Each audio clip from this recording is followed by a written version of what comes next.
সংবাদ সবাইকে স্বাগত জানাচ্ছি। আমি ফিরোজ তোহা। শুরুতে সংবাদ শিরোনাম জানিয়ে দিব সর্বশেষ গুরুত্বপূর্ণ আপডেট বাংলা সংবাদ। শুরুতে শিরোনাম। কোটা নিয়ে হাইকোর্টের পূর্ণাঙ্গ রায় প্রকাশ। সরকারি চাকরিতে মুক্তিযোদ্ধা কোটাসহ কোটা পদ্ধতি বাতিলের পরিপত্র অবৈধ ঘোষণা করে পূর্ণাঙ্গ রায় প্রকাশ করেছে হাইকোর্ট। এতে করে হেরে গেল ছাত্ররা।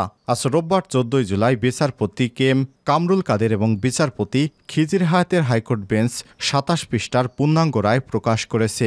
এতে করে সরকারি চাকরিতে মুক্তিযোদ্ধা কোটাসহ কোটা পদ্ধতি বাতিলের যে পরিপত্র ছাত্ররা দিয়েছিল সেটিকে অবৈধ ঘোষণা করা হয়েছে। এরপর জানিয়ে দিব বিশ্রামে থাকতে হবে বিএনপির মহাসচিব মির্জা ফখরুল ইসলাম আলমগীরকে। বিএনপির মহাসচিব মির্জা ফখরুল ইসলাম আলমগীর বিশ্রামে থাকার পরামর্শ দিয়েছেন তার চিকিৎসকেরা। এর আগে বুধবার হৃদরোগের সমস্যায় রাজধানীর ইউনাইটেড হাসপাতালে চিকিৎসার জন্য ভর্তি হন তিনি। জানিয়ে দিব নিহত নেতা রব্বানীর পরিবারকে বাড়ি উপহার বিএনপির। পুলিশের গুলিতে নিহত গোলাম রাব্বানীর পরিবারকে বাড়ি নির্মাণ করে দিচ্ছেন বাংলাদেশ জাতীয়তাবাদী দল বিএনপির ভারপ্রাপ্ত চেয়ারম্যান তারেক রহমান। এদিকে আমার বাসায় কাজ করেছে সেও নাকি 400 কোটি টাকার মালিক, বললেন প্রধানমন্ত্রী শেখ হাসিনা। প্রধানমন্ত্রী শেখ হাসিনা বলেছেন, দুর্নীতির বিরুদ্ধে যখন হাত দিয়েছি আমি ছাড়ব না কাউকে। দুর্নীতিবাজ ধরছি বলেই এখন সবাই জানতে পেরেছেন আমার বাসায় কাজ করতে গেছে সেও নাকি এখন 400 কোটি টাকার মালিক। হেলিকপ্টার ছাড়া সে নাকি চলেই না। তার অপরাধ জানতে পেরেছি, পরে তাকে বের করে দিয়েছি, নিজের মতো ব্যবস্থা নিয়েছি, শাস্তি দিয়েছি। আজ বিকেল 4টায় প্রধানমন্ত্রীর সরকারি বাসভবন গণভবনে চীন সফর নিয়ে নিয়োজিত সংবাদ সম্মেলনে তিনি সব মন্তব্য করেছেন। এদিকে এদের কারণে হাঁটাচলা করতে পারি না, বললেন ওবায়দুল কাদের। প্রোটোকল বাহিনীর বিতর্কিত নেতাকর্মীদের সদস্যদের তিরস্কার করেছেন আওয়ামী লীগের সাধারণ সম্পাদক এবং সড়ক পরিবহন ও সেতুমন্ত্রী ওবায়দুল কাদের। ভবিষ্যতে তারা যেন নেতাদের নাম ভাঙিয়ে কোনো ধরনের অপকর্ম না করে সেজন্য কঠোরভাবে সতর্ক থাকতে হবে। সূত্র থেকে জানা গেছে, শনিবার দুপুরে রাজধানীর ধানমন্ডিতে আওয়ামী লীগের রাজনৈতিক কার্যালয়ে শিক্ষকদের সঙ্গে বৈঠক করে ওবায়দুল কাদের দলটির কেন্দ্রীয় নেতাদের এসব কথা বলেন। তিনি বলেন, আপনারা যারা প্রোটোকল ব্যবহার করেন, এসব প্রোটোকলের কারণে আমরা রাস্তাঘাটে হাঁটতে পারি না, কারণ এরা অমুক নেতার কর্মী, তমুক নেতার কর্মী ইত্যাদি বলে যে নানা ধরনের অপকর্ম ছড়ায়, সেগুলো হতে বিরত থাকুন।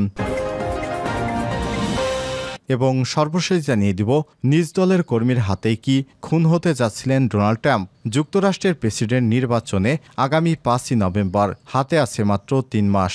দেশের এক প্রান্ত থেকে অপর প্রান্তে তাই ছুটছিলেন 78 বছর বয়সী রিপাবলিকান প্রার্থী ডোনাল্ড ট্রাম্প। অপরদিকে 81 বছর বয়সী ডেমোক্র্যাট প্রার্থী প্রেসিডেন্ট জো বাইডেন। কিন্তু এরই মধ্যে ঘটে গেল অনাকাঙ্ক্ষিত ঘটনা। ডেমোক্র্যাট অধ্যুষিত পেনসিলভানিয়ায় ঘটে গেল সাবেক প্রেসিডেন্ট ডোনাল্ড ট্রাম্পকে লক্ষ্য করে গুলির ঘটনা, যেখানে ভাগ্যের জোরে অল্পের জন্য বেঁচে গিয়েছেন তিনি। বাটলার এলাকা মঞ্চে দাঁড়িয়ে ট্রাম্প যখন বলিষ্ঠ কণ্ঠে সমর্থকদের মনে আশা জাগাচ্ছিলেন, ঠিক তখন একটি গুলি তার গালের পাশ দিয়ে তার কান ফুটো করে বেরিয়ে যায়। সিক্রেট সার্ভিসেস এজেন্টের আহ্বানে সাড়া দিয়ে তাৎক্ষণিকভাবে সেখানে বসে পড়েন ট্রাম্প। এরপর মুহুর্মুহু গুলির শব্দে সেই স্নাইপার যোদ্ধা তাকে পুলিশ সরাসরি টার্গেট করে গুলি চালায় এবং সেখানে সে মারা যায় এবং তার পাশে আরেকজন দাঁড়িয়েছিল, সেই হত্যাকারীও মারা যায়। প্রিয় দর্শক, এতক্ষণ শুনছিলেন সংবাদ শিরোনাম, এবারে বিস্তারিত। তবে তার আগে বন্ধুরা অনুরোধ থাকবে, এই সংবাদটি আপনি কোন স্থান থেকে দেখছেন কমেন্ট করে জানিয়ে দিন। আর বন্ধুরা, এই ভিডিওটিতে একটি লাইক দিয়ে দিন, যাতে করে আমাদের আপডেট সংবাদ সবার আগে আপনার কাছে পৌঁছে যায়। প্রিয় দর্শক, আপনি যদি আমাদের চ্যানেলে নতুন হয়ে থাকেন, এই সংবাদটি দেখতে দেখতে চ্যানেলটি সাবস্ক্রাইব করে রাখুন। আর এই সংবাদটি আপনার বন্ধুদের মাঝে ফেসবুক সোশ্যাল মিডিয়ায় শেয়ার করে সবাইকে জানার সুযোগ করে দিন। এবারে বিস্তারিত। কোটা নিয়ে হাইকোর্টের পূর্ণাঙ্গ রায় প্রকাশ। সরকারি চাকুরিতে মুক্তিযোদ্ধা সহ কোটা পদ্ধতি বাতিলের পরিপত্র অবৈধ ঘোষণা করে পূর্ণাঙ্গ রায় প্রকাশ করেছেন হাইকোর্ট। রোববার 14 জুলাই বিচারপতি কে এম কামরুল কাদের এবং বিচারপতি খিজির হায়াতের হাইকোর্ট বেঞ্চ ২৭ পৃষ্ঠার পূর্ণাঙ্গ রায় প্রকাশ করেছে। এর আগে গত ৫ জুন সরকারি চাকরিতে প্রথম এবং দ্বিতীয় শ্রেণীর মুক্তিযোদ্ধা কোটা পদ্ধতি বাতিলের সিদ্ধান্ত অবৈধ ঘোষণা করে হাইকোর্ট। এরপর ৯ জুন হাইকোর্টের রায় স্থগিত চেয়ে আবেদন করে রাষ্ট্রপক্ষ। ওই দিন এই আবেদন শুনানির জন্য আপিল বিভাগে পাঠিয়ে দেয় চেম্বার আদালত। ৪ জুলাই প্রধান বিচারপতি ওবায়দুল হাসানের নেতৃত্বে ৬ বিচারপতি আপিল বেঞ্চ সরকারি চাকরির প্রথম ও দ্বিতীয় শ্রেণীতে মুক্তিযোদ্ধা কোটা পদ্ধতি বাতিলের সিদ্ধান্ত অবৈধ ঘোষণা করে হাইকোর্টের দেয়া রায় আপাতত বহাল রাখার নির্দেশনা দেন। পরে ১০ জুলাই হাইকোর্টের দেয়া রায় ৪ সপ্তাহের জন্য স্থির অবস্থা দেয় আপিল বিভাগ। এদিকে কোটা সংস্কারের দাবিতে রাষ্ট্রপতি বরাবর স্মারকলিপি জমা দিয়েছে আন্দোলনরত শিক্ষার্থীরা।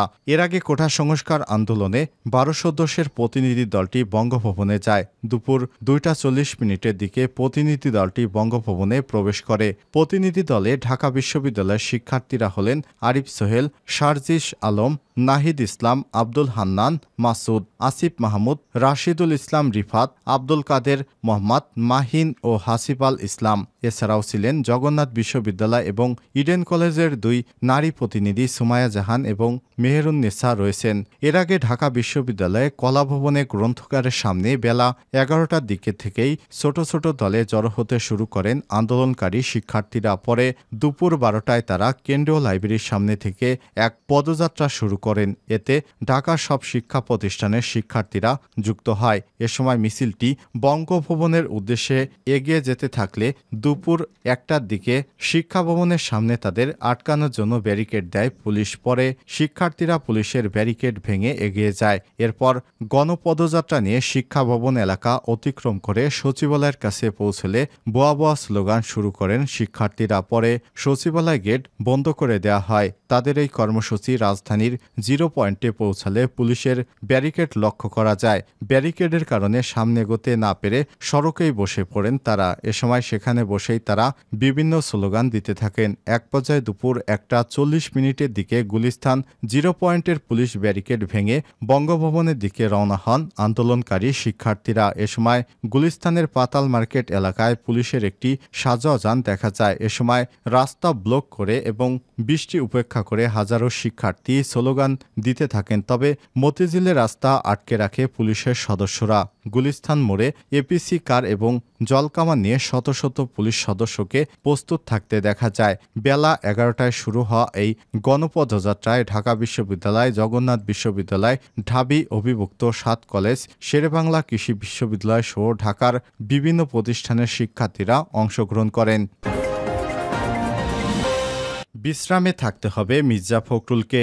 বিএনপির মহাসচিব মির্জা ফখরুল ইসলাম আলমগীর তাকে বিশ্রামে থাকার পরামর্শ দিয়েছেন তার ব্যক্তিগত চিকিৎসকেরা। এর আগে বুধবার হৃদরোগের সমস্যায় রাজধানীর ইউনাইটেড হাসপাতালে চিকিৎসার জন্য ভর্তি হন তিনি। হাসপাতাল সূত্র থেকে জানা যায়, হাসপাতালে ভর্তির পর মির্জা ফখরুলের হার্টের এনজিওগ্রাম করা হয়। এনজিওগ্রামের রিপোর্ট ভালো আসে। এক রাত হাসপাতালে থেকে বৃহস্পতিবার সকালে বাসায় ফেরেন বিএনপির মহাসচিব। রোববারও তার এনজিওগ্রাম করা হয়েছে। রিপোর্ট ভালো, তবে পূর্ণ বিশ্রামে থাকার পরামর্শ দিয়েছেন চিকিৎসকেরা। বর্তমানে বাসায় বিশ্রাম নিচ্ছেন বিএনপির মহাসচিব মির্জা ফখরুল ইসলাম আলমগীর। নিহত বিএনপি নেতা রাব্বানীর পরিবারকে বাড়ি উপহার বিএনপির। পুলিশের গুলিতে নিহত গোলাম রাব্বানীর পরিবারকে বাড়ি নির্মাণ করে দিচ্ছেন বাংলাদেশ জাতীয়তাবাদী দল বিএনপির ভারপ্রাপ্ত চেয়ারম্যান তারেক রহমান। রোববার ১৪ জুলাই বিএনপির অন্যতম সেল আমরা বিএনপি পরিবার সংগঠনের ব্যানারে কর্মযজ্ঞ পালন শুরু হয়। সেলের বিজ্ঞপ্তিতে জানানো হয়েছে, নীলফামারীর লক্ষ্মীচাপ ইউনিয়নে বিএনপির সাংগঠনিক সম্পাদক গোলাম রাব্বানীকে ২০১৪ সালের ১৮ জানুয়ারি পুলিশের সঙ্গে কথিত বন্দুকযুদ্ধের ঘটনা দেখিয়ে হত্যা করা হয়। এরপর থেকে এই পরিবারের দায়িত্ব তুলে নেন দলের ভারপ্রাপ্ত চেয়ারম্যান তারেক রহমান। এই দায়িত্ব থেকেই এবার তিনি গোলাম রাব্বানীর পরিবারের জন্য বাড়ি নির্মাণ করে দিচ্ছেন। বিজ্ঞপ্তিতে বলা হয়, বাড়ি নির্মাণের ভিত্তিপ্রস্তর স্থাপনের অনুষ্ঠানে উপস্থিত ছিলেন বিএনপির রংপুর বিভাগীয় সাংগঠনিক সম্পাদক আসাদুল হাবিব দুলু, সহ সাংগঠনিক সম্পাদক আব্দুল খালেক সহ বিভিন্ন পর্যায়ের নেতৃত্ববৃন্দ। এদিকে নিহত গোলাম রাব্বানীর স্ত্রী বাড়ি পেয়ে বিএনপির ভারপ্রাপ্ত চেয়ারম্যান তারেক রহমানের প্রতি কৃতজ্ঞতা জ্ঞাপন করেন। আমার বাসায় কাজ করেছে সেও নাকি ৪০০ কোটি টাকার মালিক। প্রধানমন্ত্রী রোববার 14 জুলাই বিকেল 4টার পর প্রধানমন্ত্রীর সরকারি বাসভবন গণভবনে চীন সফর নিয়ে আয়োজিত সংবাদ সম্মেলনে তিনি এসব মন্তব্য করেছেন। প্রধানমন্ত্রী বলেন, আপন পর জানি না, দুর্নীতিতে যেখানে হোক, যেখানেই হোক, যে স্থানে হোক, আমি তাকে ধরব। জিরো টলারেন্স যখন বলেছি, এটা করেই ছাড়ব। অনেক সময় জীবন বাঁচাতে দ্রুত সিদ্ধান্ত নিতে হয় উল্লেখ করে প্রধানমন্ত্রী বলেছেন, করোনা ভ্যাকসিন টেন্ডার ছাড়াই দ্রুত কিনতে হয়েছে, মানুষকে বাঁচিয়েছি। নিয়মনীতি দেখতে গেলে তখন মানুষকে বাঁচাতে পারতাম না। টেন্ডারে কিনতে গেলে কতদিন লাগতো? এখন যদি কেউ সেটাকে দুর্নীতি খুঁজতে যান, যেতে পারেন, তবে সাংবাদিকদের তথ্য খোঁজা এবং ফাইল চুরি এক বিষয় নয়। শেখ হাসিনা বলেন, দুর্নীতির বিরুদ্ধে কঠোর হয়েছি বলেই দুর্নীতিবাজ ধরতে পেরেছি। সংবাদ সম্মেলন সফর নিয়ে যারা প্রশ্ন তোলেন তাদের মানসিক সুস্থতা নিয়ে প্রশ্ন তোলেন প্রধানমন্ত্রী। তিনি বলেন, এবারে চীন সফরে 21টি সমঝোতা সই হয়েছে। যারা সফরের সমালোচনা করেছেন তারা কি জেনে বুঝে এসব করছেন নাকি শুধুই আমাকে হেয় করার জন্য উদ্দেশ্য করছেন? ভারত সফরের পর বলা হয়েছিল দেশ বেচে দিয়েছি, এখন বলছে চীন কিছু দেয়নি। এগুলো যারা বলেন তাদের মানসিক সুস্থতা তারা আছেন কিনা এটি ভাবার বিষয়।